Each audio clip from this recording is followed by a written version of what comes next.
Salam sejahtera bagi kita semua.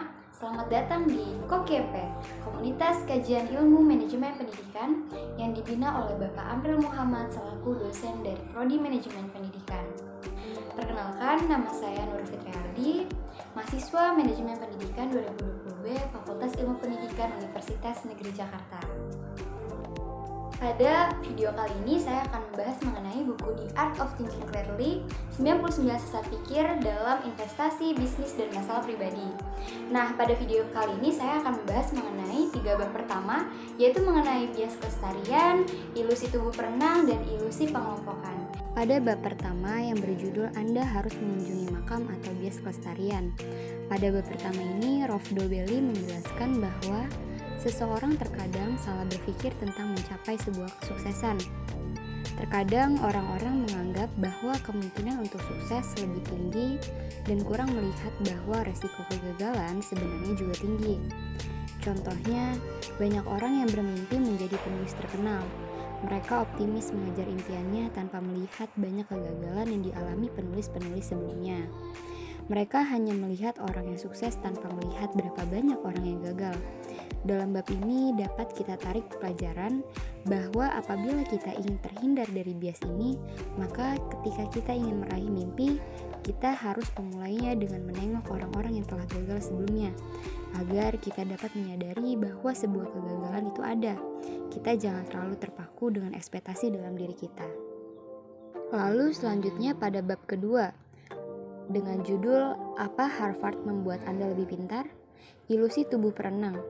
Pada bab ini, Rolf Dobelli menjelaskan terkadang seseorang sering terjebak dalam sebuah ilusi karena tertarik kepada hal yang menarik perhatiannya. Contohnya, seorang perempuan tertarik menggunakan suatu kosmetik karena ingin terlihat cantik seperti model kosmetik yang ada di iklan tersebut. Padahal sudah kita ketahui bersama, model memang terlahir cantik dan menarik, bukan karena kosmetik yang diiklaninya yang membuatnya cantik menjadi model. Dalam bab ini, kita dapat menarik pelajaran. Apabila kita ingin terhindar dari bias ini, maka kita perlu melakukan penilaian jujur tentang apa yang kita lihat sebelum membuat keputusan. Jangan terjebak dalam ilusi yang membuat kita menutup mata melihat kebenaran yang ada. Selanjutnya pada bab 3 dengan judul Mengapa Ada Penampakan Awan atau Ilusi Pengelompokan. Pernahkah kita melihat bentuk-bentuk yang familiar di awan? Tentu saja pernah. Hal ini sangat wajar karena otak manusia mencari pola dan keteraturan. Bahkan otak dapat melangkah lebih jauh. Jika tidak ditemukan pola yang dikenali, maka otak akan menciptakan sendiri. Hal ini dikenal dengan ilusi pengelompokan. Seringkali kita menghubung-hubungkan beberapa kejadian sehingga membuat cerita yang cukup masuk akal atau membuat hal-hal yang terjadi secara kebetulan menjadi seolah mempunyai hubungan sebab akibat.